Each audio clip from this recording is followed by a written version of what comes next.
வணக்கம் குழந்தைகளே. Welcome to குட்டி குருவி வேர்ல்ட். இன்று நாம ஒரு அழகான நட்பு கதையை கேட்கப் போகிறோம். குட்டி குருவியும் நல்ல மனசுக்கார நாயும் பற்றிய கதை. ஒரு அழகான கிராமத்தில் ஒரு சிறிய குட்டி குருவி வாழ்ந்து வந்தது. அது மிகவும் சுறுசுறுப்பானதும் சந்தோஷமானதும். ஒரு நாள் பலத்த காற்று வீசியது. மரம் குலுங்கியது. குட்டி குருவியின் கூடு கீழே விழுந்தது.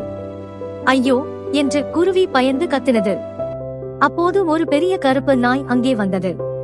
குருவி மிகவும் பயந்தது. இது என்னை காயப்படுத்துமோ என்று நினைத்தது. ஆனால் அந்த நாய் மெதுவாக அருகில் வந்தது. தன் மூக்கால் கூடை மெதுவாக பாதுகாப்பான இடத்துக்கு தள்ளியது. அது குருவியை காப்பாற்ற வந்த நல்ல நண்பன்தான். அந்த நேரத்தில் 2 பூனைகள் அங்கே வந்தன. அவை கூடை நோக்கி மெதுவாக வந்தன. உடனே நாய் சத்தமாக குரைத்தது, வா வா. பூனைகள் பயந்து ஓடிவிட்டன. குருவி மகிழ்ச்சியாக நாயின் தலையில் உட்கார்ந்தது. இருவரும் நல்ல நண்பர்களாக ஆனார்கள்.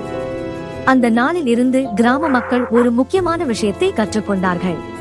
மோரல் ஆஃப் த ஸ்டோரி: வெளிப்புற தோற்றத்தை பார்த்து யாரையும் தீர்ப்பளிக்காதீர்கள். நல்ல மனசுதான் உண்மையான அழகையும். இந்த கதை உங்களுக்கு பிடித்திருந்தால் லைக் பண்ணுங்க, ஷேர் பண்ணுங்க, and don't forget to subscribe to குட்டி குருவி வேர்ல்ட். மீண்டும் ஒரு அழகான கதையுடன் சந்திப்போம். பாய் பாய் குழந்தைகளே.